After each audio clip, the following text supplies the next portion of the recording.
hoje à conversa com o Sr. Cônego Silvestre Marques, ele que é eborense, de Gema, nascido, criado, vivido. Sr. Cônego Silvestre, muito obrigado. Esta conversa surge nesta homenagem de 6 de julho, muito merecida, muito justa, que a Caritas Arquidiocesana decidiu fazer. Ainda assim, gostávamos de ouvi-lo, como falámos aqui em off, como património material vivo, memória, biblioteca, não é? História ao vivo. O Sr. Cônego já faz parte desta arquidiocese, é um rosto desta arquidiocese e o nosso objetivo nesta conversa era falarmos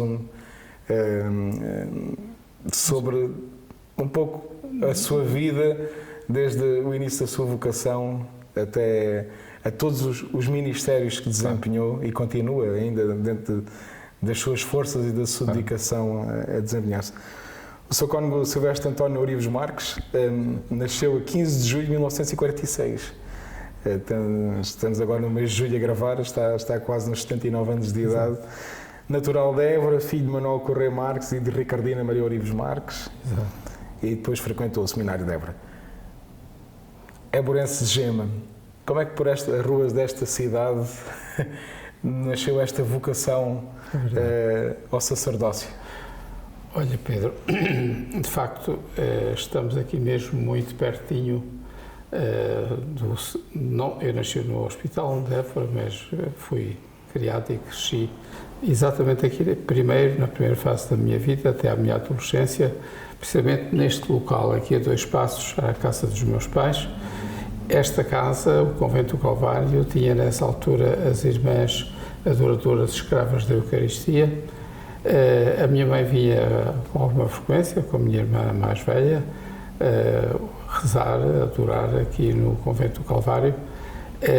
E eu, naturalmente, como o mais novo, o miúdo de casa, para não ficar sozinho em casa, muitas vezes vinha também com elas e sempre me encantou e me fascinou este ambiente, digamos assim, do sagrado, mas de um sagrado que é revestido de uma beleza que, no fundo, entra pelos olhos, a alma e te fascina, te encanta, te atrai, ao fim e ao cabo.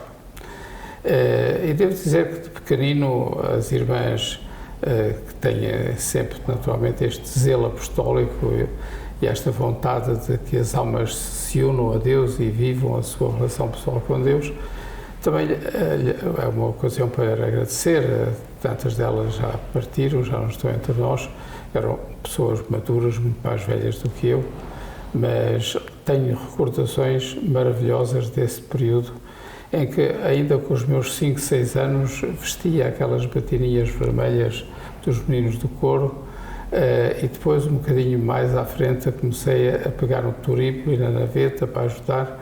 Era capelão desta casa nessa altura o Cônego Alegria, uma pessoa de quem a Diocese recorda, de certeza, e tem uma memória muito agradável e muito grata, porque o Dr. Alegria foi um grande músico e alguém que deu à Diocese e à música na Diocese e à formação dos futuros padres no campo da música, no campo coral. Eu também fiz parte, desde que entrei no seminário, com ele como regente do coro. Portanto, para dizer, este início de vida foi um início em que predominou, de facto, este, direi, belo e sagrado. O sagrado e o belo eram estas duas realidades que, numa alma de criança, não se sabe ainda explicar bem o que é, mas percebe-se que é qualquer coisa que nos transcende, que está para além de nós, que não conseguimos explicar, não temos como abarcar na sua totalidade, mas é como se nos sentíssemos cómodos, queridos bem, amados, encontrados, e começamos a tomar consciência de quem somos e de como é este infinito Deus, amor, que nos chamou à vida e, através do batismo em Jesus Cristo, nos deu a vida nova. Portanto, digamos que os meus inícios foram inícios à parte de um clima de educação que agradeço aos meus pais e aos meus irmãos mais velhos, que muito colaboraram com eles também nessa educação. É um início de vida que, podemos dizer, fizeram de mim uma criança feliz. Naturalmente, fui para a escola primária, como era normal naquela altura. Frequentei as escolas de aplicação de São Mamede, portanto, por baixo da escola normal, onde formavam os professores. Portanto, fui também, de alguma maneira, cobaia dos alunos do magistério que vinham ali fazer as suas primeiras lições. Depois, houve a feliz coincidência da minha irmã, que também fez a escola do magistério, ter frequentado a escola na altura em que eu estava a começar exatamente o ensino primário. De modo que houve aqui um conjunto de coisas que também deu início àquela que foi a minha vida.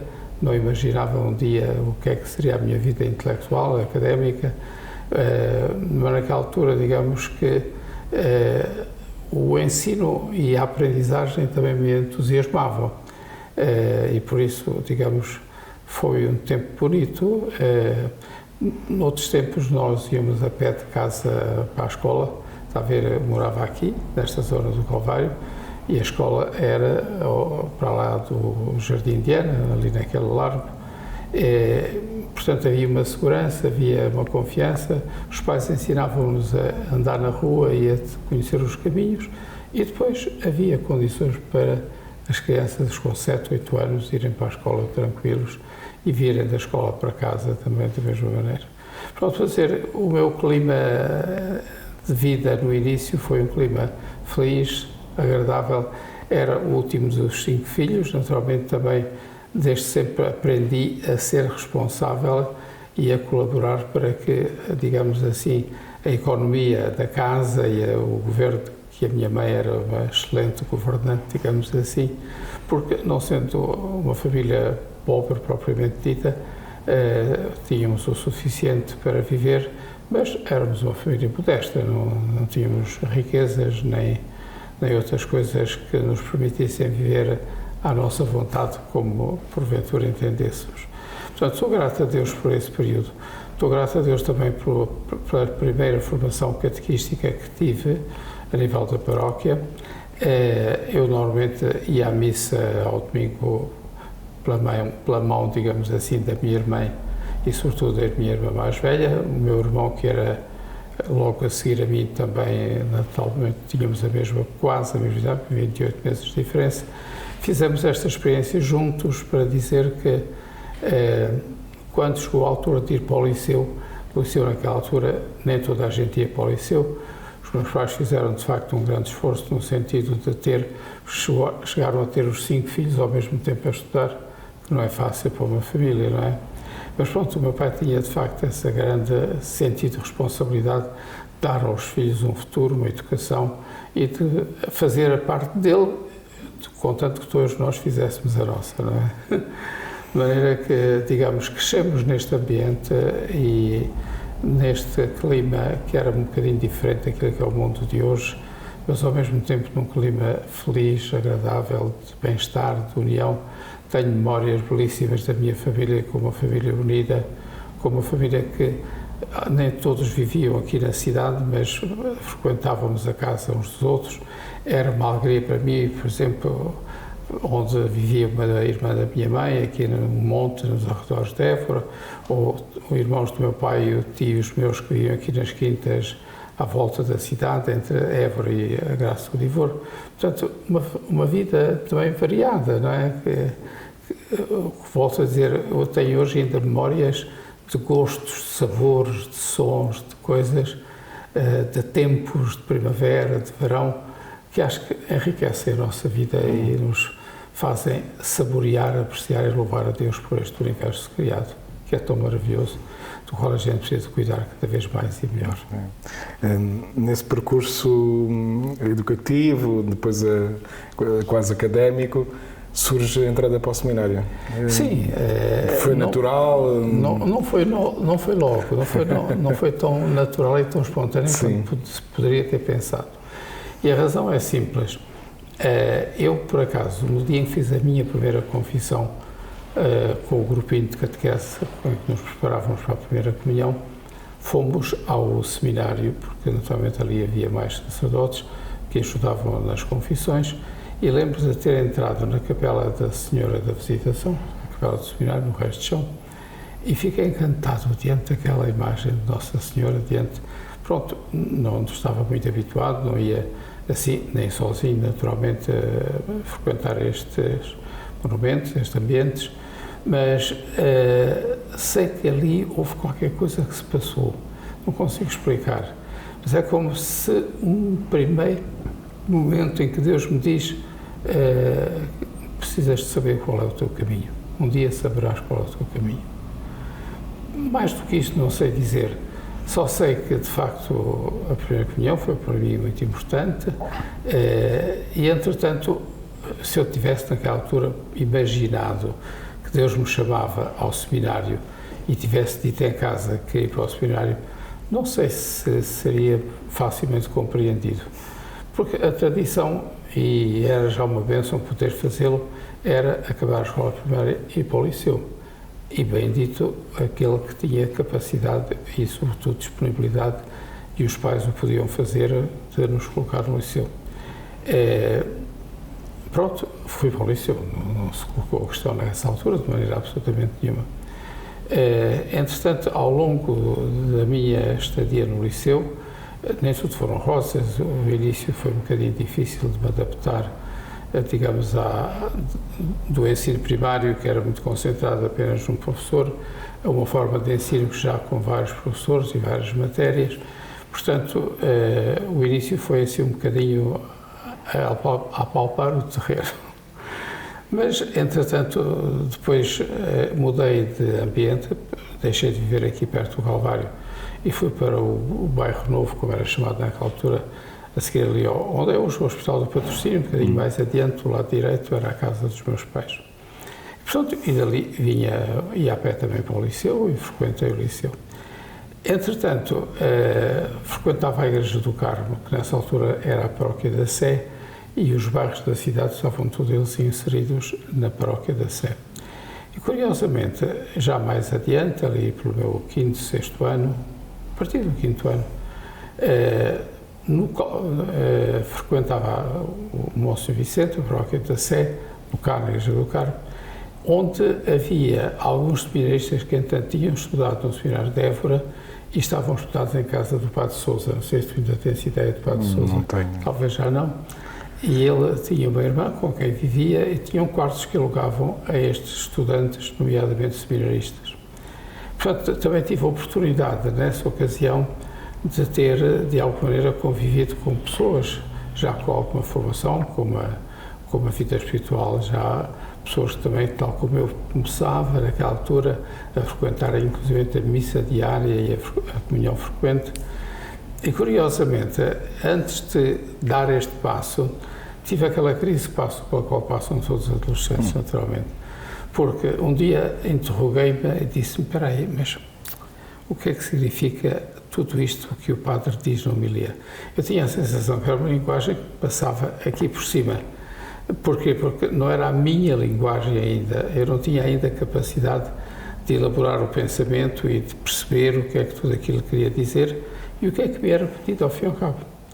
E um dia enchi-me de coragem, talvez porque, pronto, naquelas idades, a idade da prateleira, como costumamos dizer, certas coisas precisam de ser explicadas para as perceber.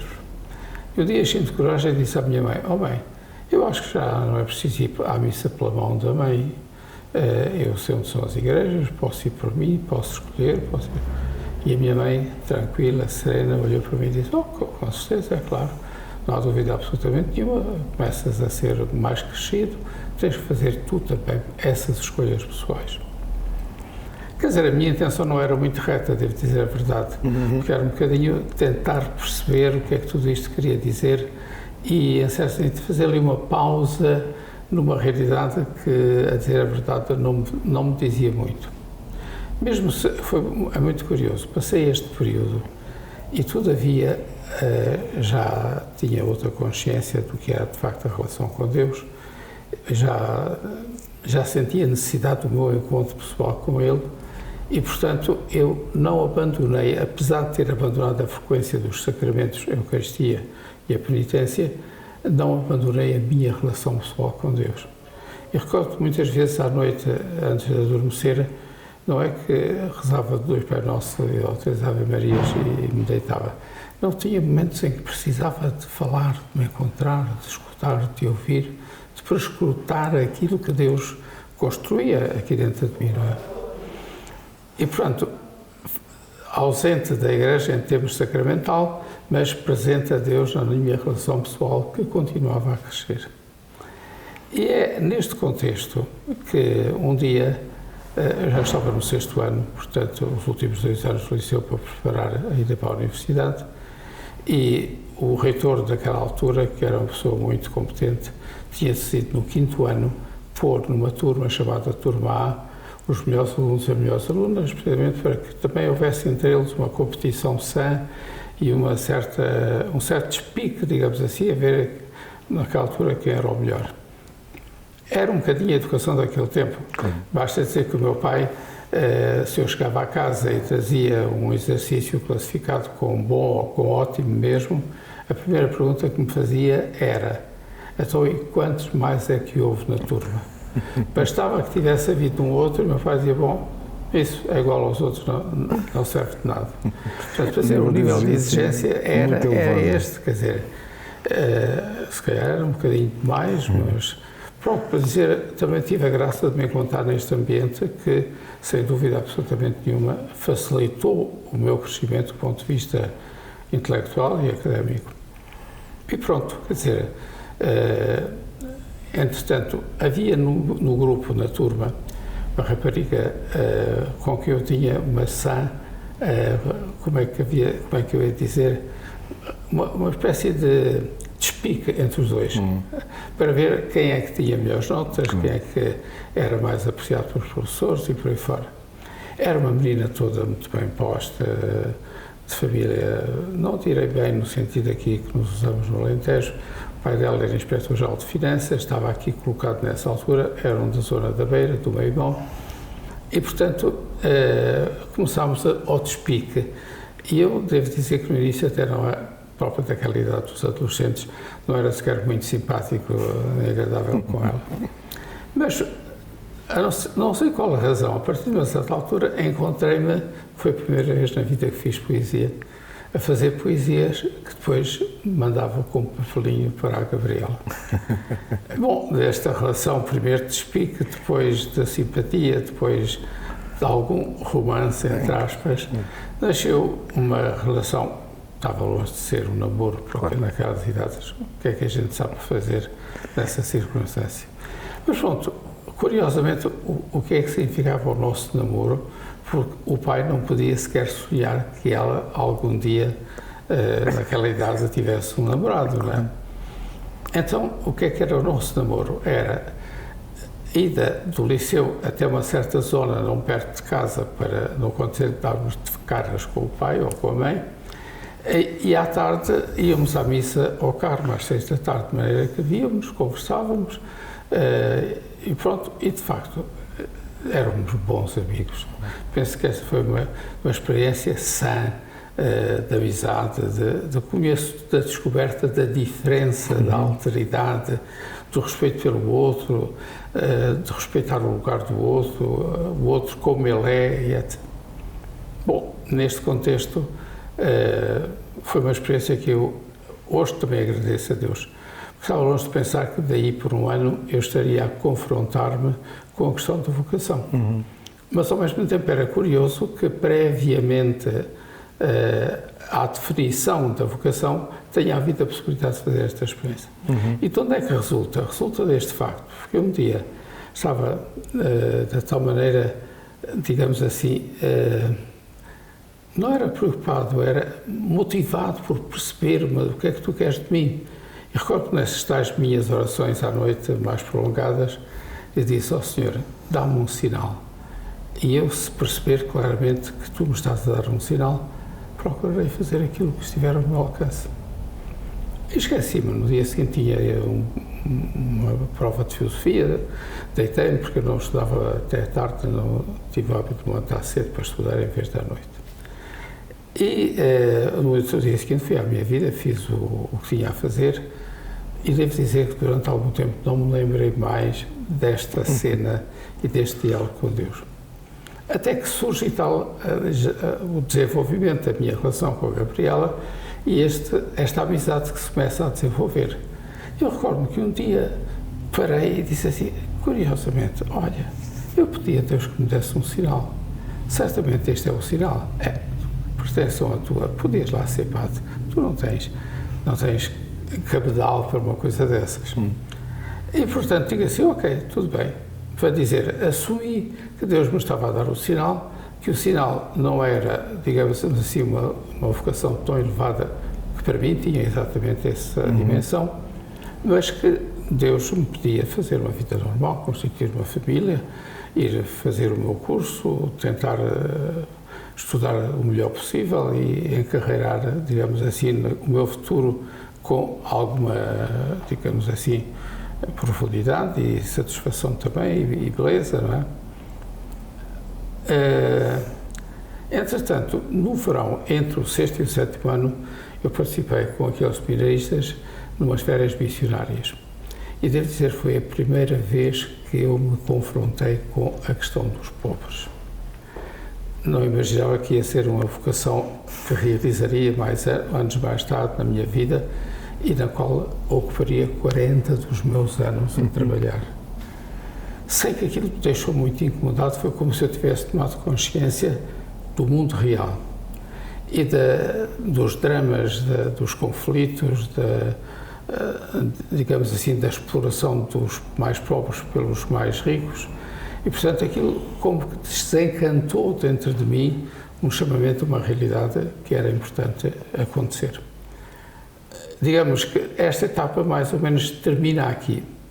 Entretanto, dados os meus conhecimentos, alguém me aconselhou a ter um diretor espiritual. Disse, se tu tens esses pensamentos todos, se te interrogas, se tens em mente a possibilidade até de um chamamento ou uma forma de vida que não é, digamos assim, aquela que todos escolhem no dia-a-dia, provavelmente era importante. E aconselhar-me um sacerdote que estava aqui na cidade, que era o superior da comunidade dos jesuítas, o padre João Cabral, que tinha sido diretor espiritual também no seminário de Évora, daqueles diretores espirituais alternativos. E um dia fui bater à porta dos jesuítas, a miúda ainda, digamos assim, mas ao mesmo tempo eu não sei o que é que me guiava, o que é que me conduzia. Só sei que me enchi de coragem, fui, o padre João Cabral, com aquela bondade do homem que era fantástico, acolheu-me com muita simpatia e passei a ir 8, 15 dias falar com ele, falar da minha vida, do que é que sentia, do que é que se passava, do que é que me fazia interrogar e do que é que eu imaginava que porventura podia estar nos planos de Deus a meu respeito.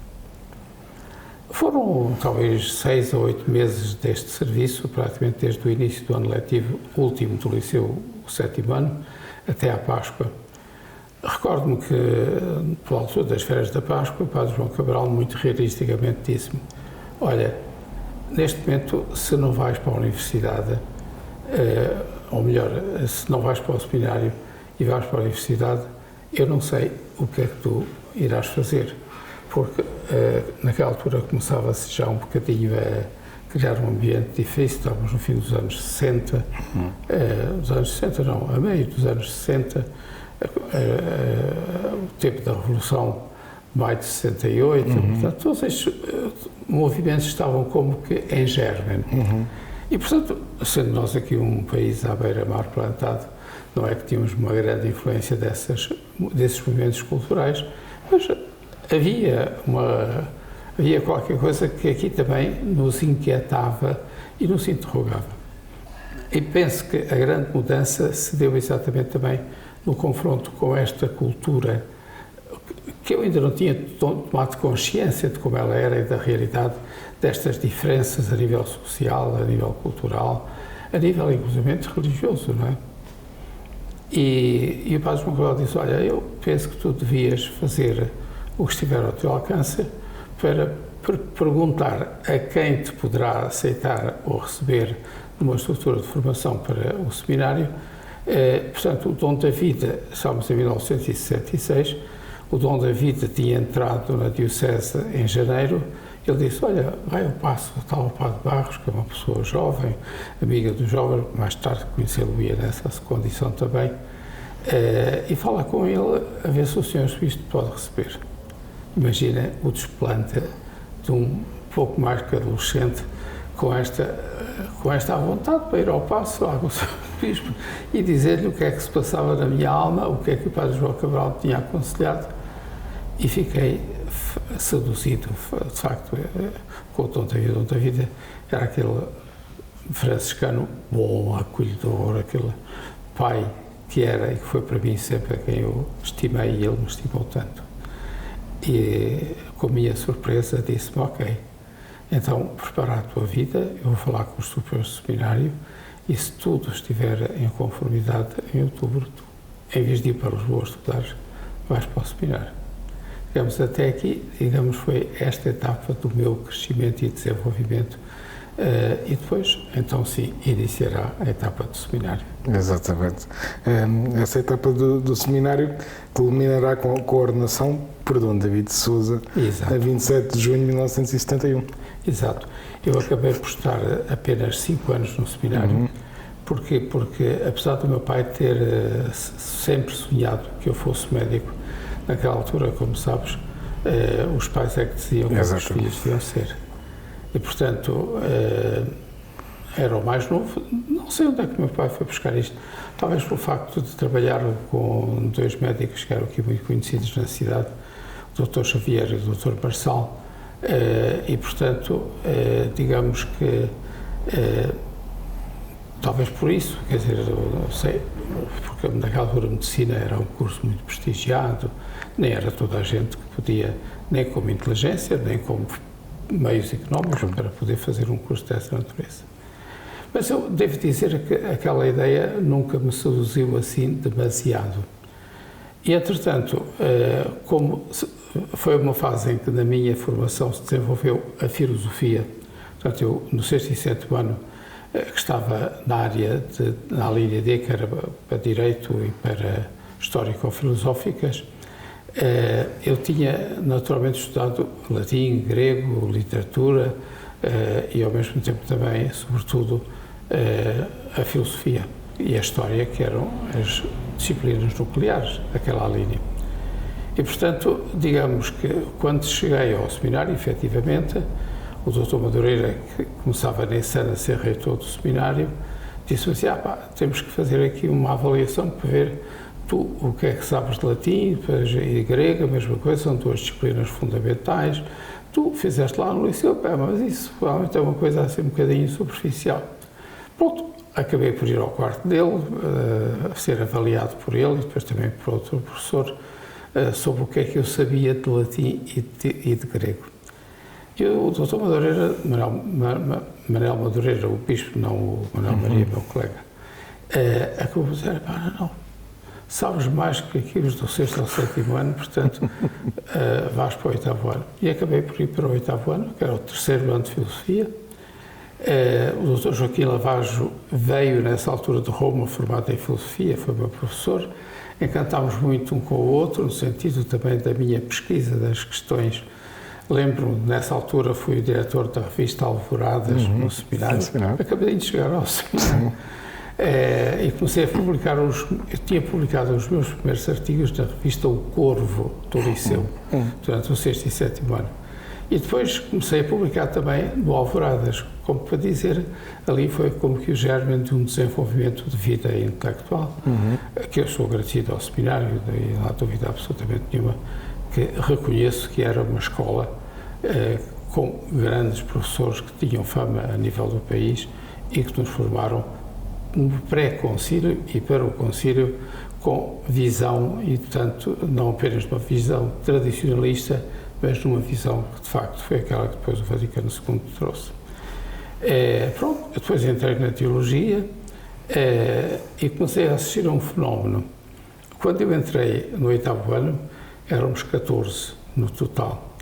Quando cheguei ao último ano de teologia, estava sozinho. Não tinha mais nenhum colega.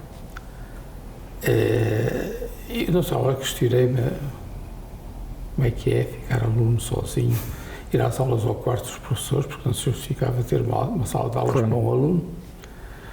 Entretanto, devo acrescentar aqui um elemento que é muito importante e que acompanhou estes anos finais dos anos 60, digamos assim, que foi o facto de um dia, estava aí na cidade, em férias, acho que na passagem do meu primeiro ano de seminário para o segundo, encontro uma pessoa de família que me dizia assim: tu não gostarias de vir a um encontro do movimento dos folclores?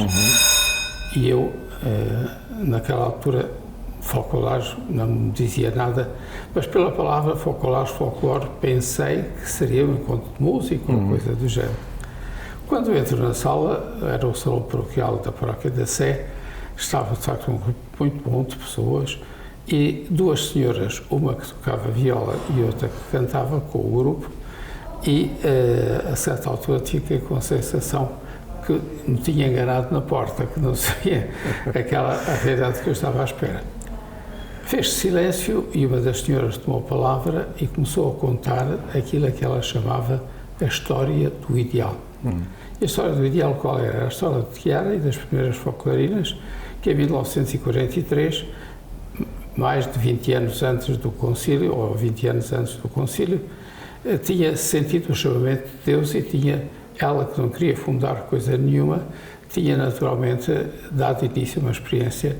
Naquela altura, eram já passados 20 anos, já se encontrava difundida, não só na Europa, mas a partir da Europa, noutros sítios.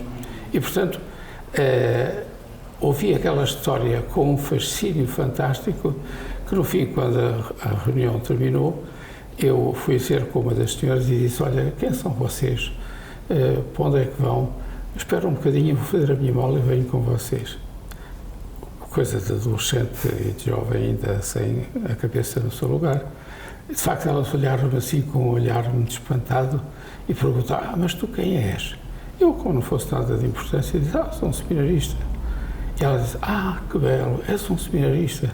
Olha, se fores capaz de levar este ideal lá para o seminário e vivê-lo com os teus colegas, serves para vir atrás de nós.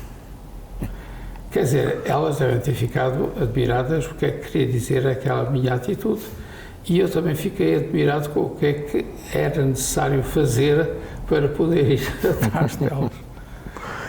Claro, poucos dias depois tinha aqui a visitar-me um dos primeiros folclorinos, mesmo do tempo ainda de Chiara, logo do início, que estava aqui em Portugal. Ele estava naquela altura no Brasil, mas fez um ano em que Chiara o mandou para aqui para começar a dar início à experiência do movimento aqui. E veio à minha procura. Lembro que era um domingo, estávamos no início do ano letivo, final de outubro, dia das missões, e eu estava muito envolvido também nessa tarefa, e veio procurar quem é que chamava por mim, o que é que pretendia de mim.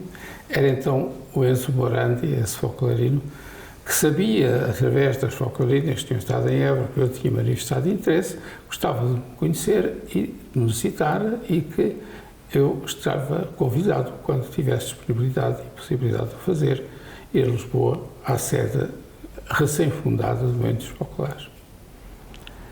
Devo dizer que esta é uma experiência que acompanha todo o meu tempo de formação no seminário e que foi muito para além das expectativas que eu podia ter no início, porque praticamente um ano depois eu já estava pela primeira vez a participar em Roma naqueles que eram os congressos fundacionais do movimento GEM, ou seja, da geração nova do movimento dos folclores.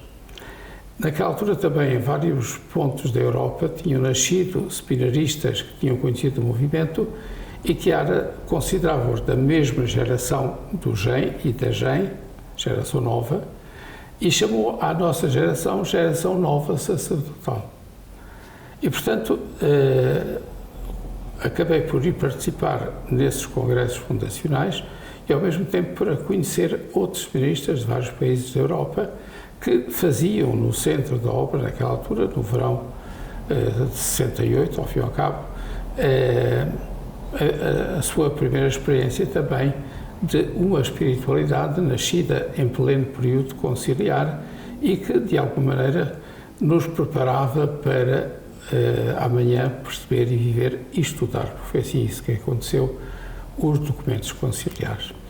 Devo dizer, foi uma graça enorme, porque sair aqui do Alentejo, alargar horizontes, conhecer outras culturas, pessoas de outros países e, sobretudo, conhecer uma espiritualidade que me encheu, me preparou, me formou como homem, como cristão e como seminarista e também como sacerdote, devo dizer.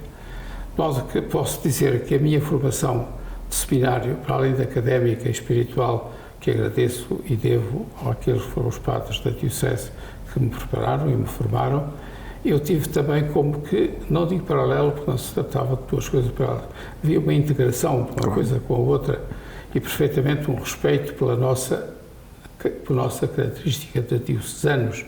E, portanto, eu nunca vi da parte de ninguém a tentação de me afastar, fosse do que fosse, mas, pelo contrário, relato apenas uma coisa muito simples, precisamente acontecida nesta época de final de curso, sozinho. Estive lá também nesse verão de 1970 e, a certa altura, falando com Dom Silvano Cola, que era o responsável da parte eclesiástica, sacerdotal e dos seminaristas do movimento, disse ao Silvano: porquê é que não pedes a Chiara se me aceita na escola dos folclorinos Europeano? Tinha nascido na Cidadela nos anos 60 e eu via-me melhor num ambiente com muitas outras pessoas a crescer e a ser educado do que apenas num ambiente um bocadinho fechado e limitado de uma pessoa que estuda como professor, mas que não tem aquele clima de uma turma, dos colegas, académico, que entusiasma e que estimula também, e que aquilo que era, no final, a minha competição com a Gabriela, que também devia ser com os meus colegas. E Silvano disse: ok, falo com Chiara e se ela considerar que é oportuno fazer essa experiência, dir-te-ei. Durante as férias e ainda antes de voltar ao seminário, o Dom Silvano disse: olha, a Chiara diz que se o teu bispo estiver de acordo, ela está disponível para te receber em Lubiano. Mas tens que fazer aquilo que o bispo te disser. Curiosamente, porque Chiara tinha dito: Silvano, ele não vem se o bispo não autorizar e é preciso que venha fazer aquilo que o bispo autorizar e lhe disser e exprimir como vontade de Deus. Entretanto, fui ter com o Dom David, mais uma vez, agora já nos conhecíamos bem, já havia toda uma história de vida em comum, e disse: Dom David, passa-se isto, sou o último aluno, vou ficar sozinho este ano, não tenho mais nenhum companheiro. Será que eu podia fazer a experiência? E contei-lhe, ele sabia o que eu fazia, conhecia perfeitamente tudo, estava de acordo com a experiência que eu estava a fazer.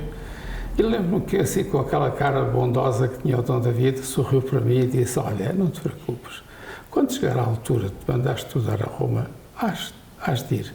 Agora ficas no seminário, porque quem te vai ordenar sou eu, e, portanto, acabas o curso e no fim do ano vais ser ordenado. Podes imaginar, é uma decepção, portanto, um futuro risonho que se me afigurava e a alternativa que era ficar sozinho no seminário.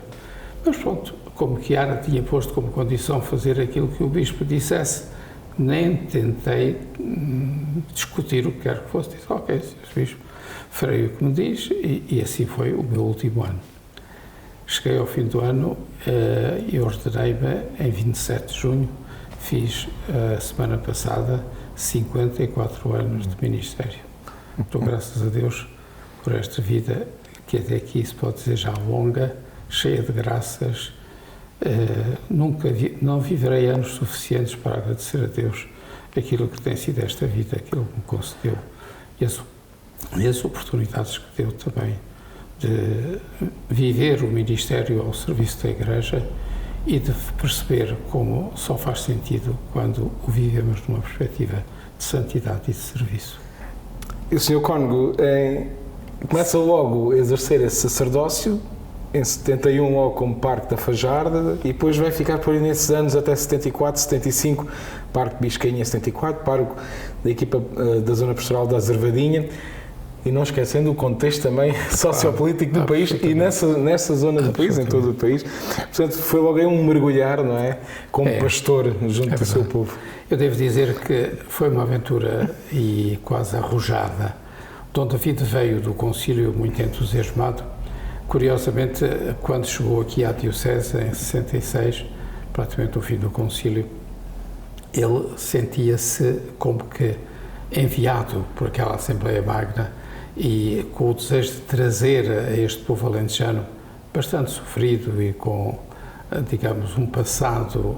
Eu não gosto muito destas questões e visões políticas de ditadura ou do que quer que seja. É a história feita de realidades diferentes e de coisas boas e coisas menos boas. Mas, curiosamente, ele percebeu esta dinâmica que o concílio tinha desencadeado de proximidade à vida das pessoas. E, portanto, aqui a cidade tinha apenas 4 paróquias, que eram a paróquia da Sé, São Mamede, Santo Antão e a Sé, São Mamede, Santo Antão, qual era a outra? Estava a faltar uma. Bom, não interessa agora. Mas, de qualquer modo, para dizer que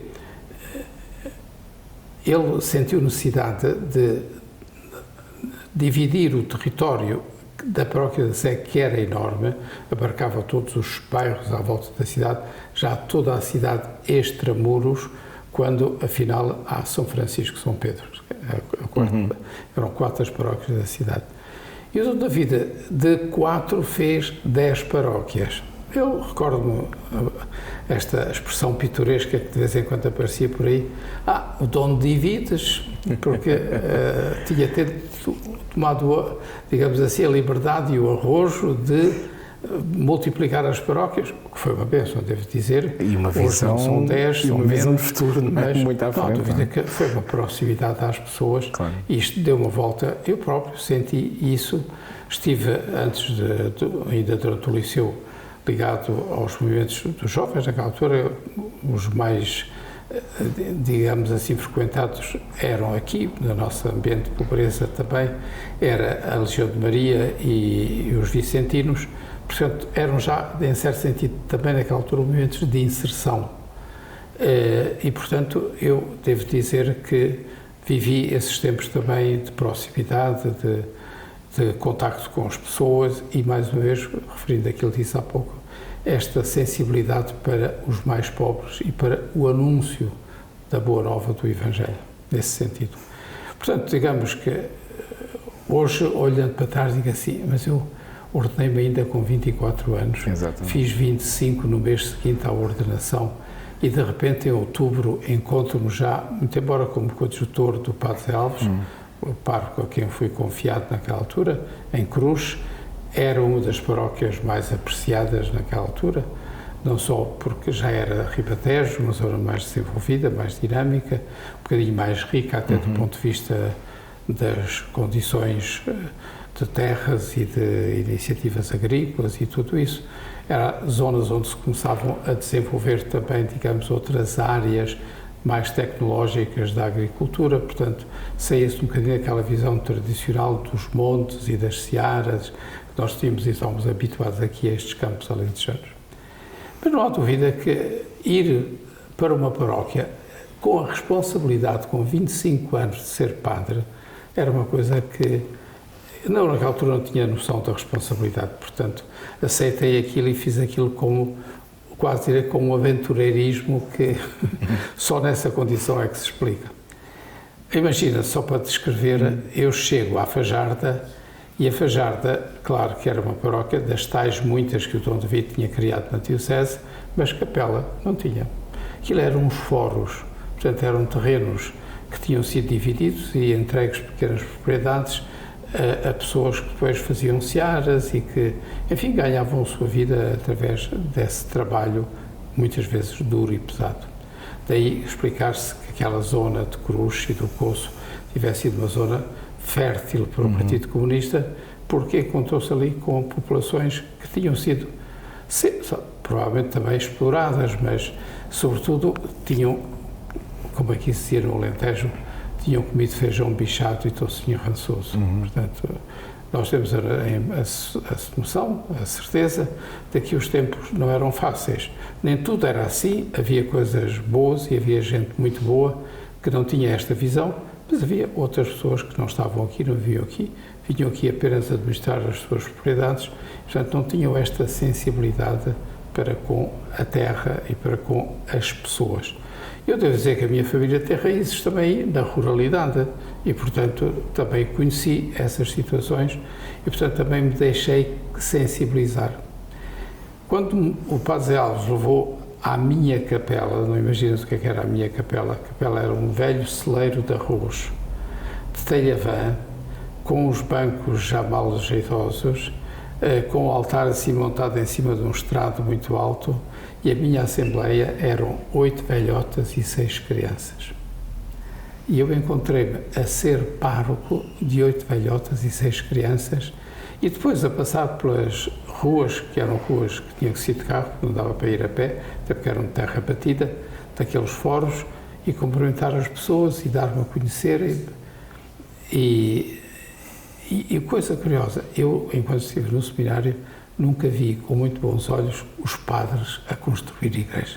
A gente tem mais que fazer, evangelizar, pôr-se a construir igrejas ou fazer obras. Mas a certa altura dei comigo a pensar, mas esta gente precisa de um espaço religioso. Onde é que nós nos vamos reunir que tenha dignidade? Curiosamente, uma família que me acompanhou imenso e de quem ainda hoje sou amigo, apesar deles serem, um deles aliás já faleceu, os filhos são praticamente da minha idade, porque eles eram já adultos, maduros, com filhos quase da minha idade, mas que eram praticantes e que vinham com frequência à missa e tinham possibilidades e, portanto, um dia começámos a sonhar todos juntos, e se a gente construísse uma capela? E, de facto, é curioso porque nos 2 primeiros anos pôs-se de pé este projeto e ao fim de 3 anos nós estávamos a inaugurar, antes ainda do 25 de Abril, uma capela que tinha depois, tu conheces a Igreja de Vendas Novas com certeza, e eu tinha estado a trabalhar em Vendas Novas no verão da minha ordenação, tinha-me encantado com aquela igreja, que era já uma igreja moderna naquela altura, e digo assim, vou fazer uma igreja em miniatura daquilo que é, porque a Igreja de Vendas Novas é uma igreja monumental. E assim foi, construímos uma igreja praticamente, digamos assim, segundo aquele modelo, já com os pés forçados e com aqueles pilares como tinha que ser. E devo dizer-te, naquele ambiente de pobreza, que não havia dinheiro, a Diocese não tinha dinheiro. Recordo-me que o cônego Chantre, o senhor Chantre, como a gente lhe chamava, que era um cônego ali da zona de Mourão, me ter feito uma reprimenda terrível. Como é que estavas tu? Tens a ousadia de começar a fazer uma igreja sem ter meios, sem ter projetos, sem ter coisas, sem ter pedido, inclusive, a autorização ao Sr. Bispo para fazer uma coisa. Quer dizer, eu não tinha a noção naquela altura do que é que significava todas estas formalidades, só sei que eu estava entusiasmado e a minha comunidade que também para fazer aquilo, e o que é facto é que realizou-se uma coisa que não passava pela minha cabeça, um sonho que nem sequer era um sonho que eu tinha, foi uma realidade que veio da providência divina, até porque muito daquilo que se conseguiu para fazer a obra foi exatamente providência divina. Eu gostava de salientar este aspecto. A minha vida e o meu ministério foram marcados desde sempre pela providência divina. No sentido que Deus dá na medida em que nós damos. E eu acho que na medida em que me entreguei, em que me apaixonei, em que me entusiasmei com o meu ministério e em que procurei servir e fazer-me próximo dos meus irmãos, a providência nunca nos faltou. E logo desde o princípio, nos primeiríssimos anos do meu ministério, eu fiz esta experiência de que dou graças a Deus da providência divina, que aliás, devo dizer, era uma expressão muito usada na minha casa. Com frequência, o meu pai, que não era um crente, era uma pessoa com um acentuado anticlericalismo e, no entanto, todavia, a expressão que ele usava com frequência, a divina providência e a providência divina. Portanto, esta consciência de que nós somos guiados e conduzidos pela providência divina. Aliás, aqui nesta casa há ali um letreiro que diz: a tua fé e a minha providência manterão de pé esta casa. Portanto, eu também tenho essa experiência e reconheço que só há ministério se o vivemos também com esse sentido de pobreza, de não termos os meios, mas de acreditar que quando eles são necessários, o Senhor os faz chegar. E eu fiz essa experiência desde o princípio. Exatamente. Depois também teve a experiência como vice-reitor no Seminário de Vila Viçosa, 76, 79, antes de depois ir para Roma. Exato, mas já agora digo só uma coisa porque é muito importante. Antes de ir para Vila Viçosa, tínhamos pedido, eu, o Padre Manel e o Padre Abílio, que éramos os 3 sacerdotes da Diocese, tínhamos começado a viver a experiência de doentes focolares, tínhamos pedido, quando fosse possível, fazer uma experiência de vida comunitária. Ou seja, nós entendíamos que o Ministério, marcado exatamente pelo Concílio, pela Presbyteral Ordem, pelo Decreto Presbyteral Ordens, pela Lumen Gentium, pela Gaudium et Spes, todos estes grandes documentos conciliares que tínhamos estudado, e disse, não, sem dúvida absolutamente nenhuma, precisamos de ir ao encontro daquela que é a nossa comunidade, mas fazendo nós também uma experiência de vida comunitária. E o Dom da Vida, naquela altura, já estávamos em pleno 25 de Abril, portanto estamos em 75, 76, e portanto a Assembleia do Clero era quem mais mandava. Ao sabor um bocadinho dos tempos, o clero também se reunia, e o Dom David, bom franciscano que era, foi capaz de ler bem e no sentido positivo esses movimentos e até de ir ao encontro deles precisamente para poder evangelizá-los, não é? Depois já contou de pormenor de um conselho que ele me deu, estava eu ainda em Cruz nessa altura. Portanto, disse, ok, sim senhor, precisamos de escolher um reitor novo, o seminário estava a começar a atravessar a crise de vocações com o 25 de Abril, com essas mudanças todas que tiveram lugar em termos do ensino, da liberalização do ensino, as escolas que se começaram a criar, os ciclos e as escolas secundárias, de maneira que o Dom da Vida disse, ok, então vejam lá vocês quem é que tem perfil para ser. Eu tinha iniciado 1 ano e meio antes a ser responsável da Pastoral da Juventude. Portanto, era conhecido de alguma maneira também pelo clero por esse trabalho incipiente, era uma criança, sabia lá eu o que era Pastoral da Juventude. Só sei que a certa altura o meu nome aparece ali e toda a gente a certa altura unanimemente diz, então o novo vice-reitor vai ser o Padre Silvestre. É novo, conhece a juventude, tem trabalhado na área da Pastoral da Juventude e eu, miúdo, no meio daquela assembleia de gente toda muito mais velha e mais madura do que eu, tive o arrojo de dizer, bom, eu aceito, mas ponho uma condição se vocês estiverem de acordo, deixem-me escolher a equipa. Porquê? Nós tínhamos agora de começar uma experiência de vida comunitária que ia desde o Coço, para lá da Azerbadinha, até ao Biscainho. Portanto, não sei se conheces geograficamente, aquilo sim. Eram 7 paróquias do lado de cá do Sorraia. E nós éramos os 3, a comunidade que acompanhava essas 7 paróquias. E vivemos o 25 de Abril no Coço com alguma coragem, porque o salão paroquial tinha sido ocupado pelo Partido Comunista e à noite reuniam-se para decidir o que é que haviam de fazer dos padres. Portanto, o clima em que vivemos não era, de facto, um clima muito fácil. E mais, víamos partir dali do adro da igreja e do largo em que nós vivíamos, as relotes cheias de trabalhadores a caminho de Lisboa para as grandes manifestações do 74 e 75. E dissemos, ok, estamos no sítio ideal e é este o lugar e o desafio que Deus nos coloca. Um ano antes, ainda já em pleno 25 de Abril, um dia eu dava aulas na escola secundária e à noite aos adultos e vejo chegar um grupo de jovens que eu conhecia ali de Cruz. Nada gente frequentava a igreja, nem tínhamos grandes relações. Eles conheciam-me da escola, mas pouco mais do que isso. E, entretanto, estavam à saída, isto já tipo 10h30, 11 horas, a dizer-me, Padre, não se importa de nos acompanhar até ao Cruz, o Cruz era o café lá do centro de Cruz. Dizer que tive medo, não tive medo, porque naquela altura era miúdo, era jovem e tinha alguma inconsciência suficiente para ir ao encontro daquilo. Chegámos ao café, sentámos-nos lá, começámos a conversar e um deles que liderou o grupo disse assim ao Sr. Padre: nós achamos que devemos fazer qualquer coisa também pela nossa terra e devemos dar a nosso coração como jovens para este momento que Portugal está a atravessar. E já fizemos várias reuniões entre nós e andámos a pensar quem é que seria a pessoa mais velha que nos podia acompanhar e a quem nós podíamos pedir ajuda para fazer esta experiência. E olha, a conclusão a que chegámos é que era o Senhor a pessoa que nos podia acompanhar.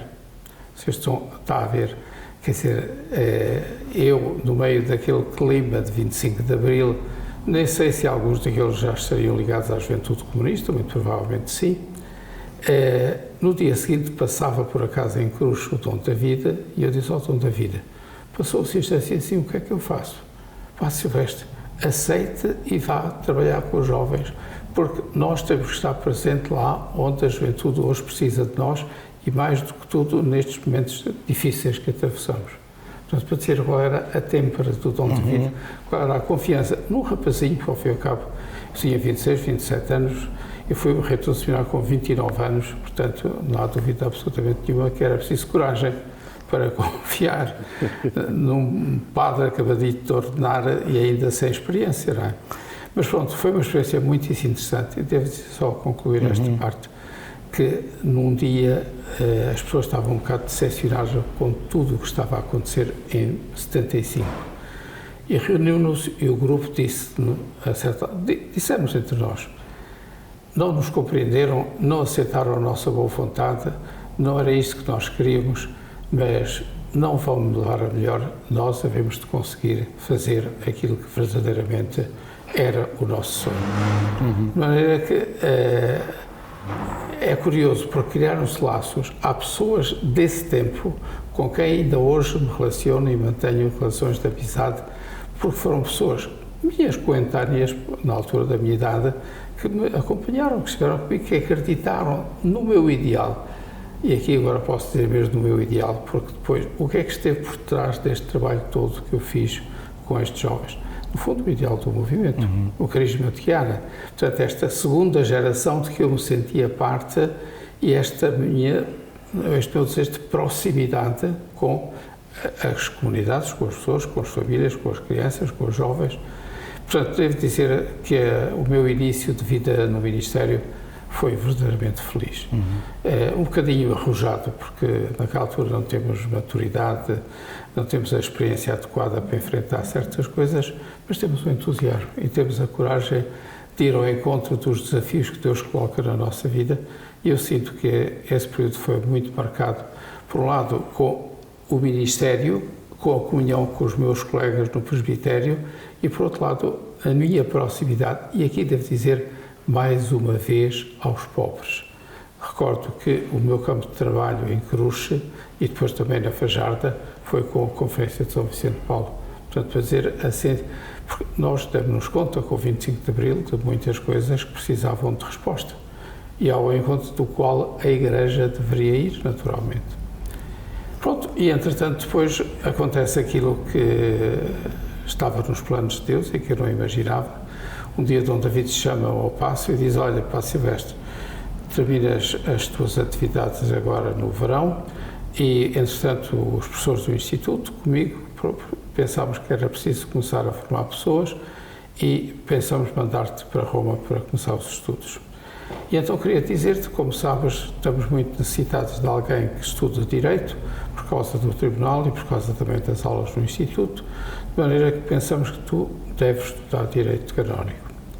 Devo dizer que me caiu o coração aos pés. Eu que era entre aspas, digo na brincadeira, um filósofo e que amava a filosofia e que tinha estudado filosofia com grande entusiasmo, que amava a teologia, que me tinha formado ao longo daqueles anos todos também através do movimento e com os documentos do concílio e com tudo aquilo. Quer dizer, teria ficado se calhar mais satisfeito de, olha, vai estudar filosofia, vai estudar teologia. Estudar Direito Canónico era uma decepção. A expressão é esta, foi como se me caísse o coração aos pés. Eu não me sentia minimamente motivado, atraído, atraído pelo direito. Era uma coisa para mim árida. O que sabia de direito era muito pouco, tinha estudado no seminário, naturalmente, mas claro, habituado ao que Chiara me dizia, a vontade de Deus exprime-se através da vontade dos bispos. Portanto, aquilo que o bispo disser é aquilo que tu vais fazer. E assim, lá vou o caminho de Roma, pedi ao Dom David mais uma vez uma coisa que ele aceitou e que me concedeu e que lhe estou eternamente grato. Foi dizer, olha, Dom David, vou para Roma, não conheço ninguém, vou para o Colégio Português, fico ali num ambiente meramente académico, onde não há uma família. Deixa-me ir para o centro do movimento, onde se preparam os sacerdotes do movimento, onde fazemos a escola de formação. Ele disse assim, claro, prefiro que estejas num lugar onde tens uma família e onde estás à tua vontade e onde podes ter ambiente de trabalho e de estudo, do que estares contrariado num ambiente que é um bocado formal. Eu disse, olha, então fico-lhe imensamente grato. Acabei por ir, sempre o tal meu amigo Dom Silvano, para essa escola, que era em Frascati, e todos os dias, com mais outros colegas que eram seminaristas, eles ainda à altura, eu era já jovem padre, com já um bocadinho de experiência pastoral, descíamos de carro para Roma e fiz o meu curso in troco iure, ou seja, em ambos os direitos, civil e canónico, na Universidade do Latrão. Devo dizer que tive um ambiente de casa e de família propício, ótimo para estudar. O Dom David orgulhava-se muito quando eu chegava e me perguntava as classificações e aquela coisa toda, de maneira que, digamos, fiz um curso de facto apesar de ser direito canónico, com satisfação, e depois acabei por me reconciliar, digamos assim, com o direito. E, curiosamente, os dignos de Deus, são insondáveis, não imaginamos como é que Deus nos vai conduzindo. Porque repara uma coisa, eu, tendo feito o in troco iure, tinha uma disciplina que era medicina legal. O que era a medicina legal? A medicina legal era aquelas áreas do direito canónico em que, de alguma maneira, se estudavam as patologias psíquicas, por um lado, e as patologias sexuais, que eram causas de nulidade matrimonial. Dado que eu era destinado ao tribunal e que tinha que preparar para isso, entendi que deveria também preparar-me, indo ao encontro não apenas da lei, no sentido da lei geral e da lei fundamental da Igreja, mas também nestas áreas que eram novas naquela altura.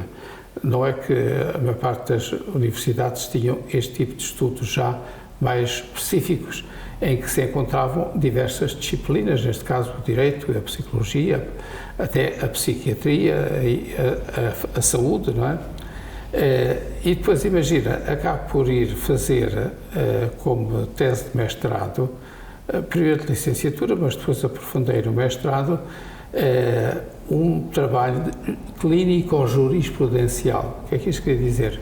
Totalmente, ia estudar a jurisprudência feita naquelas áreas, nos tribunais portugueses, e ao mesmo tempo, digamos, eram formas de me preparar para amanhã enfrentar as causas matrimoniais e os capítulos de nulidade que iria ter de estudar e de trabalhar e de aprender, porque ao fim e ao cabo, o que é que se consegue em 2, 3 anos que se estuda direito em Roma, adquirir de capacidade para depois assumir, imagine só, desde a chegada de vigário judicial, e repara, acabo de ser vigário judicial com 30 e poucos anos, quer dizer, nessa altura... 1984? Exato, nessa altura já com o Sr. Dom Maurílio, não é? Portanto, quando já tinha terminado estes estudos... Sim, ainda não tinha 40 anos. Exato, não, quando já tinha, digamos, feito o currículo de doutoramento no direito canónico e estava habilitado para poder ensinar a nível do Instituto, que era aquilo também se pretendia. De maneira que isto para dizer assim, são inícios, digamos, de quem se sente aprendiz, de quem sabe que tem ainda muito para aprofundar e para se experimentar e muito a aprender. E eu devo dizer, estou muito grato também ao Sr. Dom Maurílio, que já me conhecia antes de ter vindo para Évora, que confiou em mim e que me deu provas de uma grande amizade e de uma grande confiança. E, portanto, digamos que pude continuar o meu percurso como ministério e também como magistério, no sentido do Tribunal e do Instituto, que, digamos, me ajudaram e me formaram ao longo destes anos. Quer dizer, se eu olho um bocadinho para trás agora e me distancio Do momento presente é que eu sou um homem já de idade madura e com 54 anos de padre, digo assim, o que seria se não tenho tido os bispos que me compreenderam, que me amaram, que me acolheram, que confiaram em mim, que me deram a oportunidade também de servir a Igreja e de a servir em causas que eu continuo hoje a reconhecer que são fundamentais. Devo dizer que quando em 82, 83 praticamente sou nomeado pelo Sr. Dom Maurílio para assistente da Cáritas, a Cáritas funcionava numa garagem no Largo das Portas de Moura, com meia dúzia de caixotes de roupa que seria destinada aos pobres, enrolada uma na outra, que eu devo dizer, se fosse pobre, tinha uma certa dificuldade em aceitar ser tratado na minha dignidade daquela maneira. E recordo que aquilo me falou profundamente e me disse, não, nós precisamos de olhar para esta realidade com o olhar de Deus e com a visão do Evangelho. Os pobres não podem ser tratados desta maneira, não são pessoas diminuídas, não são pessoas excluídas, são pessoas a integrar. E, portanto, rapazinho novo, comecei a lidar com as questões da Cáritas. 8 de janeiro de 1983. Estás a ver? 8 de janeiro de 1983 é nomeado assistente diocesano da Cáritas e depois, 6 meses depois, um ano e meio depois, 7 de outubro de 84, diretor do Departamento da Pastoral Sociocaritativa. Que imagino que estava sequer a dar os seus primeiros passos nesta... Absolutamente, absolutamente. E podes imaginar o que é que um miúdo da minha idade tem capacidade de governar um departamento. Quer dizer, eu naquela altura olhava para os cônegos da cidade e da Sé, quando ia lá como seminarista cantar e participar nas cerimónias, e via tudo como pessoas importantíssimas, de grande capacidade, que tinham dado a sua vida e a sua história ao serviço do Ministério. Onde é que um miúdo com 34, 35 anos tem capacidade de se aventurar em áreas tão desafiantes e em tempos tão desafiantes? Exatamente. A gente sabe o que é que são os anos 70 e os anos 80, o que é que são todas estas fases difíceis por Portugal atravessou, mas devo dizer, naquela altura fui um bocado ousado. Curiosamente, agora, no domingo, vai estar presente também nesta bendita homenagem que se lembraram de me fazer, uma pessoa que conheci nesses anos 80, o professor Donário, que era assessor, nós somos praticamente quase da mesma idade, ele é ligeiramente mais novo do que eu, era assessor do professor Cavaco Silva a nível das questões sociais. E conhecemos-nos, estimámos-nos reciprocamente e começámos a trabalhar, e ele teve uma confiança tão grande naqueles projetos que eu lhe apresentava, que, repara, um dia o Cavaco Silva vem a Évora e traz 30 mil contos, lembra-se, naquela altura 30 mil contos era muito dinheiro, para quê? Para comprar a sede da Cáritas no Rossio, onde ainda hoje é. Portanto, e tal como esta, tantas outras realidades. A que é que se devem? Devem-se ao carisma, que são os dons do Espírito Santo, devem-se à comunhão, que são as equipas que trabalhamos sempre juntos. Eu não tenho a memória de ter sido um singular ou um sozinho à frente da Cáritas. A minha memória diz-me sempre e recorda-me com saudade tantas pessoas com as quais partilhei, vivi e amei estas realidades e nos comprometemos e vimos nascer e acontecer respostas que naquela altura na nossa zona eram quase, direi, novas. Apoio domiciliário quase não se falava. Exatamente. Ainda no país. Sim. Nós temos ainda hoje um apoio domiciliário com 230 utentes. Apoio domiciliário, fazer tudo aquilo que as pessoas tinham necessidade nas suas casas.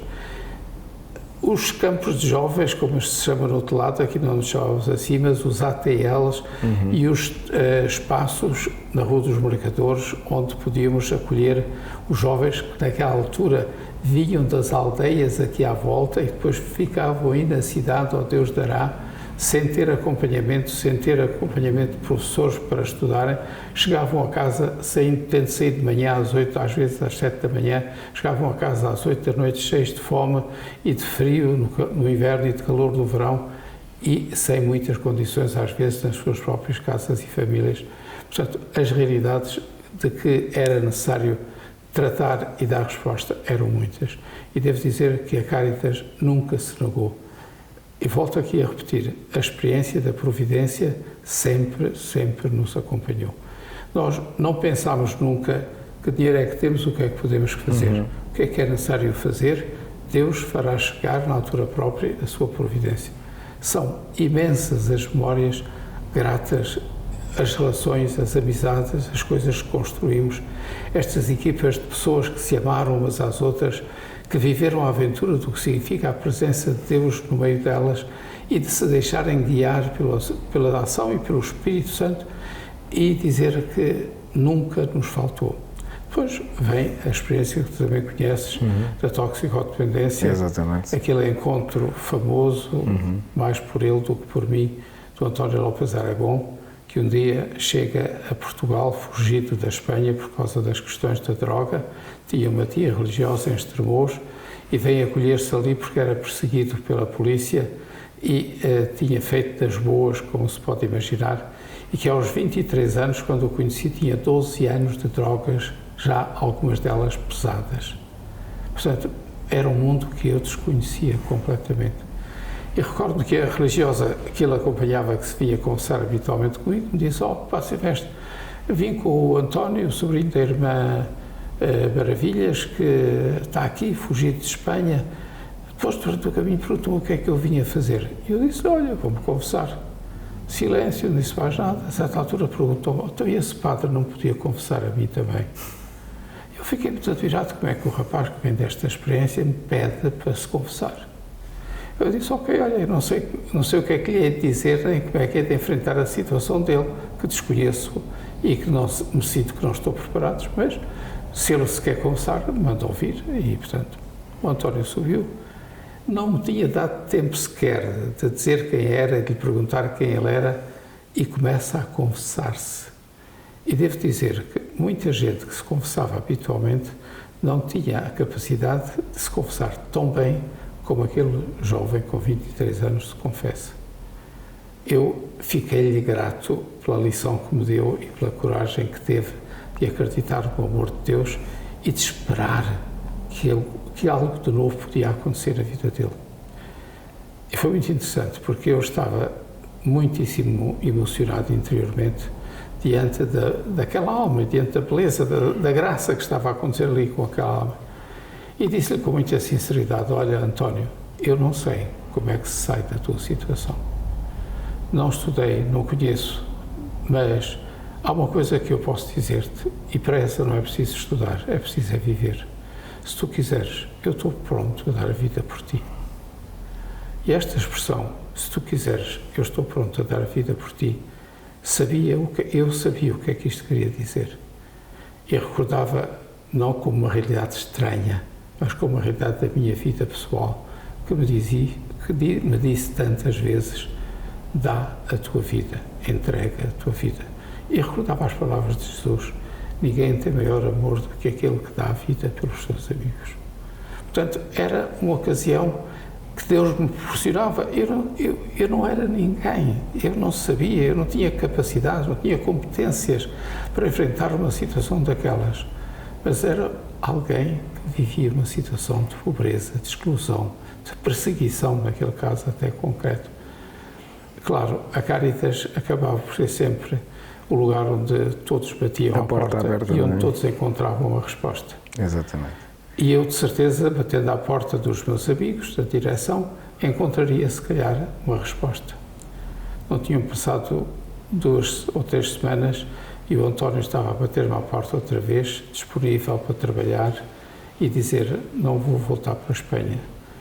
A Espanha significa a morte. Um dia hei de levar-te a esses lugares e hei de dar a conhecer o que é esse mundo. Mas é preciso muito cuidado, porque antes de te perguntarem o que é que tu queres, espetam-te a faca e depois falam contigo.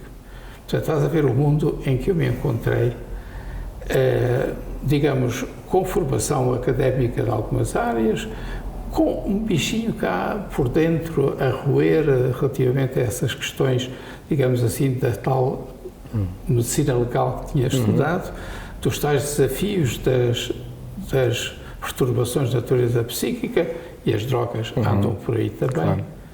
E disse, ok, certeza que Deus suscitou em mim este encontro, alguma coisa quer. E pronto, o António veio para Évora, alugámos um quarto, era muito perto de onde estamos aqui.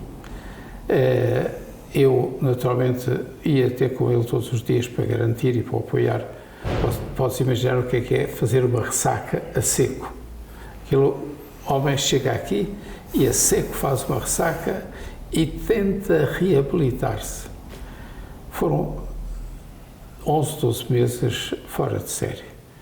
O António cresceu, o António viveu, o António acreditou, o António esperou, o António, um dia mais tarde, disse-me assim, sabes, agora chegou o momento de eu dar a minha vida por ti.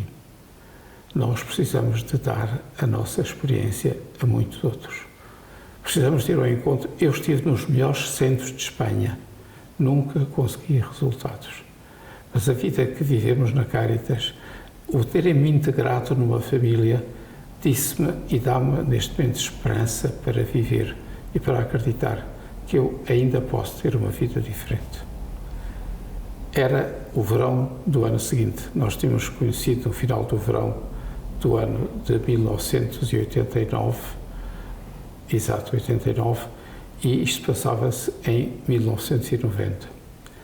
Eu ia para a Suíça para um encontro do Movimento dos Focolares, que habitualmente no verão nos reuníamos lá, e o António, que usava o meu carro como se fosse dele, e que era um condutor exímio e que me dizia muitas vezes, eu não percebo, tu andas sempre a poupar quilómetros por caminhos de cabras, e o risco que isso significa, vamos por estradas boas, para que é que devemos de ir por estradas de buracos?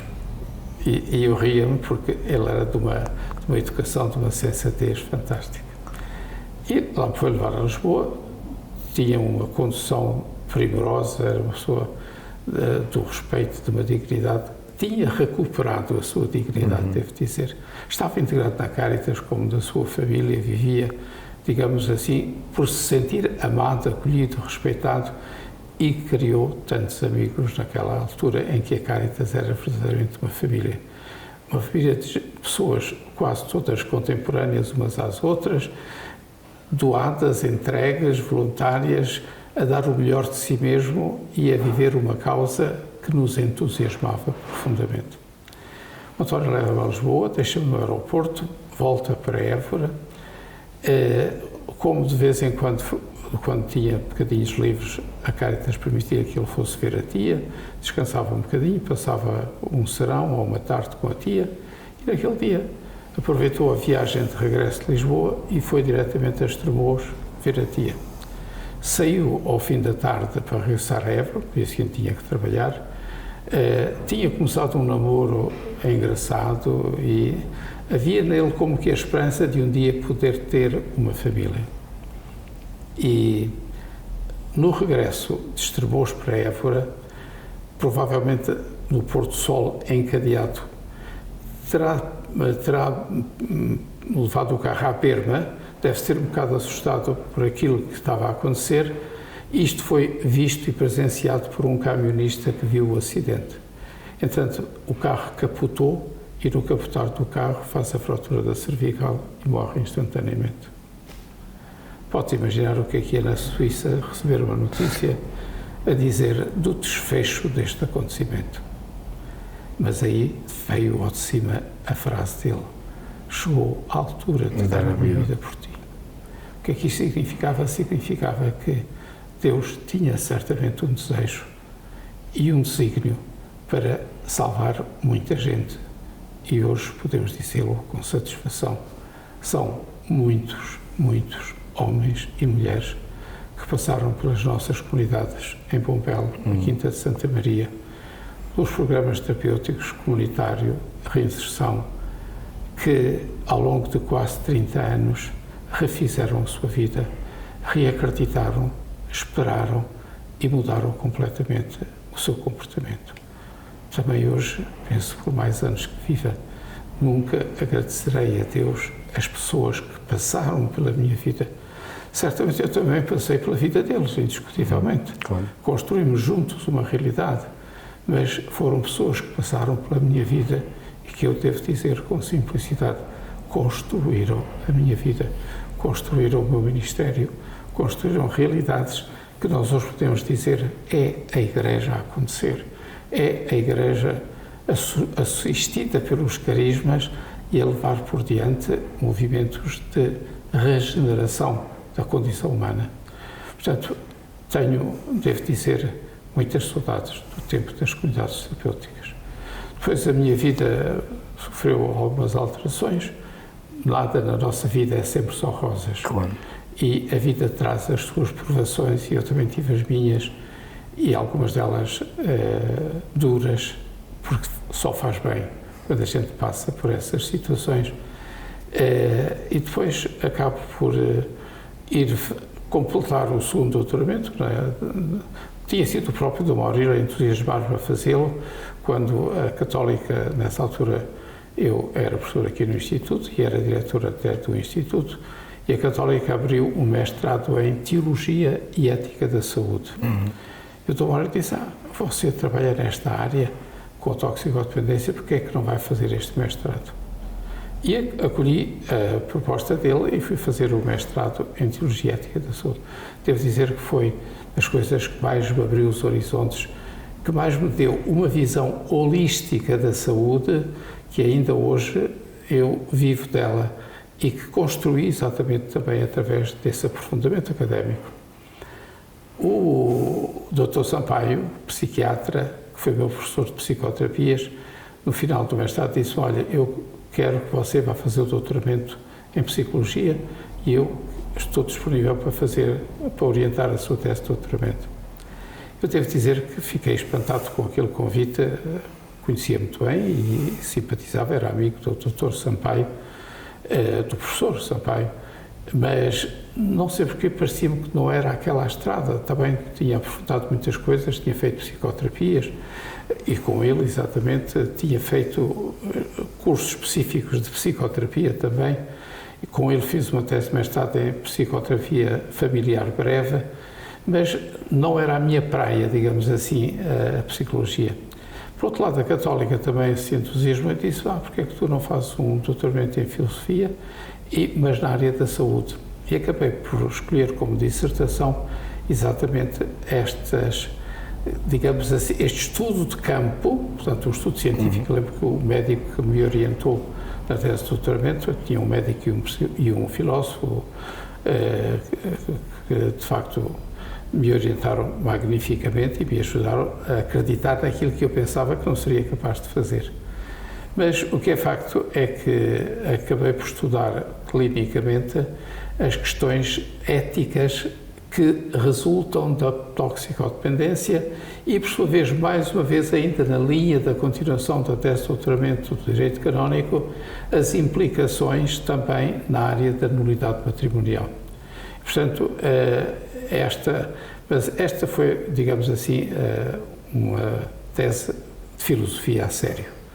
Eu toda a vida fui um apaixonado por filosofia, portanto, disposei aquela dissertação com um grande entusiasmo e devo dizer que interiormente e academicamente me deu também uma grande satisfação pessoal pelo que estudei, pelo que aprendi e por aquilo com o qual pude também depois contribuir, porque acabámos por ver os programas terapêuticos das comunidades aprovados pela Direção-Geral de Saúde e por poder dizer que, com a colaboração naturalmente do diretor clínico, Dr. Joaquim Gago, a quem tenho muitíssimo a agradecer, ainda o Dr. Domingos Neto, foi o primeiro que nos acompanhou, mas agora o Dr. Joaquim Gago, tem bem mais de 20 anos, nos acompanhou na direção clínica das comunidades e penso que foi uma página da história que, mais uma vez, um grupo escreveu juntos.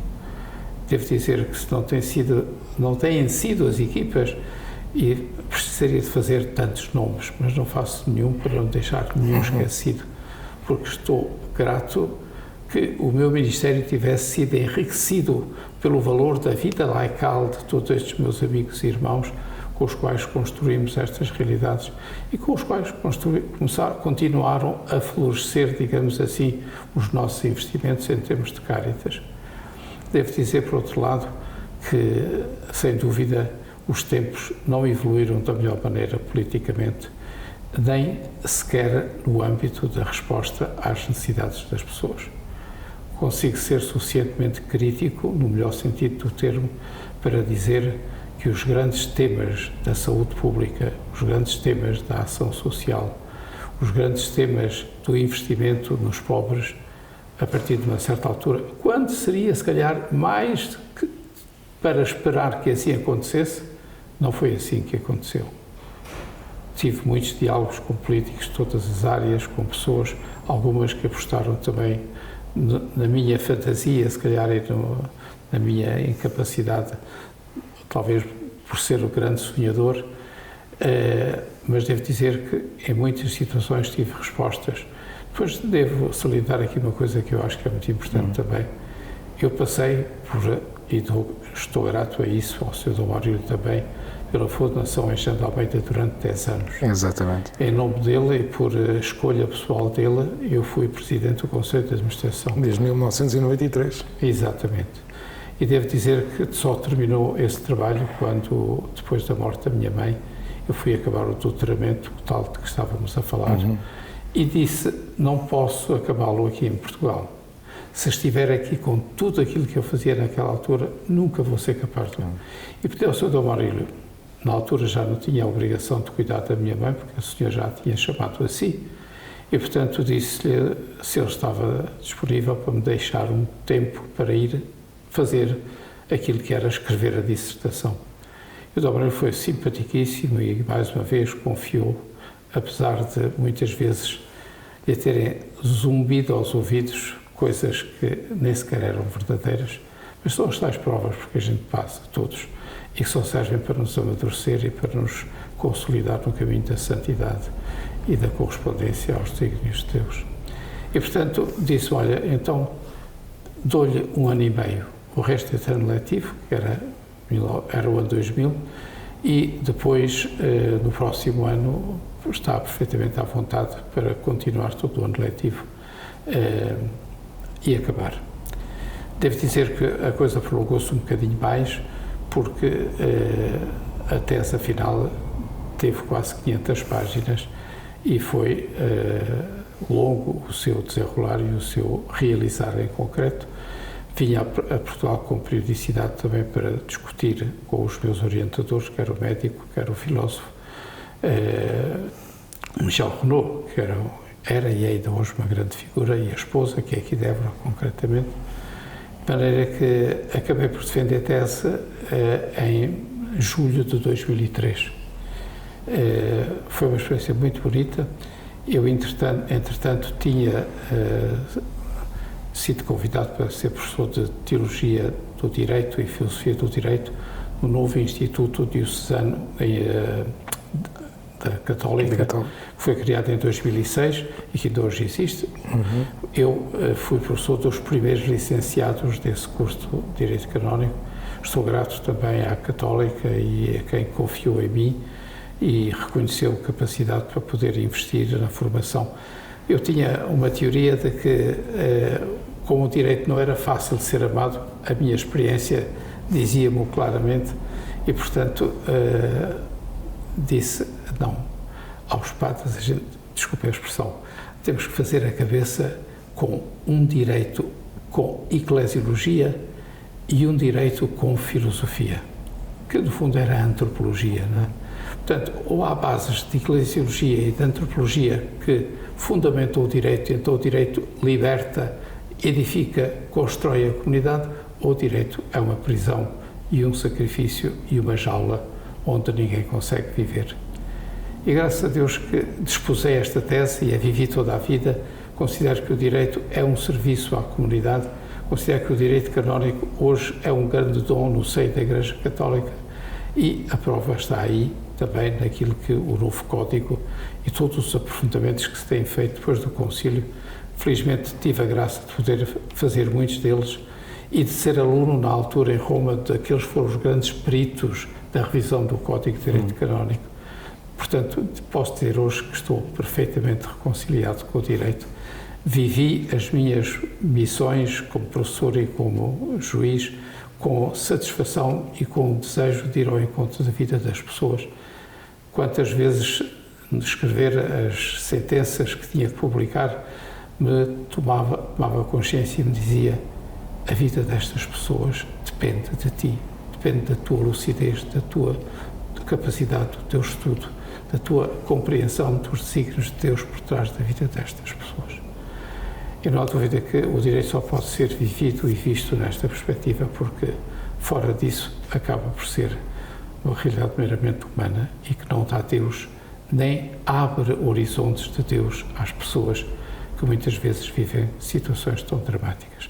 Nós vimos como o Papa Francisco soube fazer esta leitura, soube ter o arrojo de fazer documentos maravilhosos, as suas exortações apostólicas, os seus documentos, as suas encíclicas, são um magistério preciosíssimo que deixou à Igreja, portanto, para dizer que a nova eclesiologia, a eclesiologia de comunhão, como nós lhe chamamos hoje, e a nova antropologia, a antropologia de comunhão, como nós também hoje vemos numa visão filosófica renovada e, ao mesmo tempo, desposada com esta eclesiologia, penso que é a resposta que temos que dar hoje neste mundo marcado por ideologias, por complicações, que às vezes nós próprios não sabemos como ir ao encontro.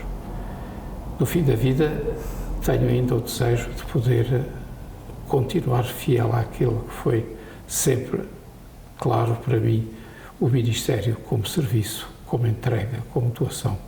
E de que, ao fim e ao cabo, aquela frase dita ao António é emblemática. Se há alguma coisa a fazer na nossa vida, é dar a vida. A vida que recebemos gratuitamente de Deus e que temos o dever sagrado de entregar e de dar nas mãos de Deus. De maneira que, agora que tenho um companheiro de viagem para acompanhar estes últimos anos da minha vida, que eu digo a brincar, se chama Sr. Parkinson, eu penso que também será com ele ao meu lado e com esta realidade que não vejo como uma realidade negativa.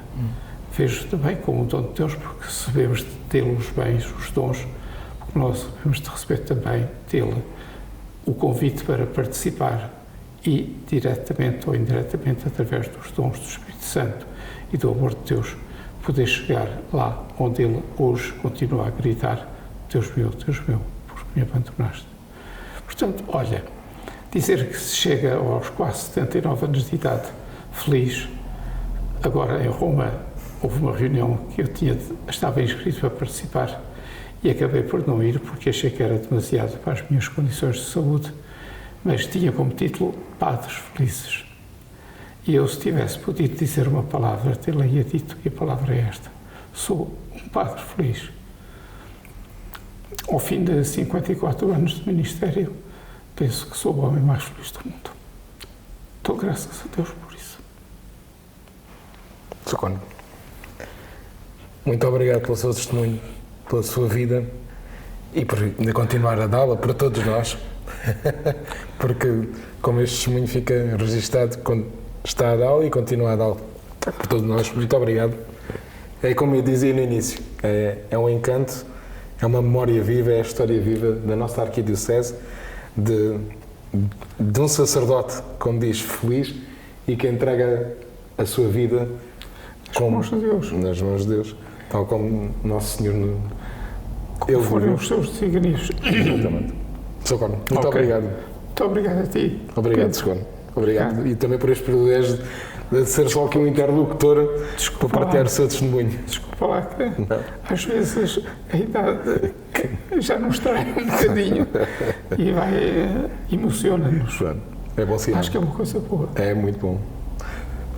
Fica assim este testemunho, como eu já dizia, um documento, uma memória viva do Sr. Cônego Silvestre Marques, éborense gema, sacerdote feliz, homem de Deus, entregue pelo seu povo. Voltamos a marcar encontros numa próxima conversa de Ser Igreja. Até lá, se Deus quiser.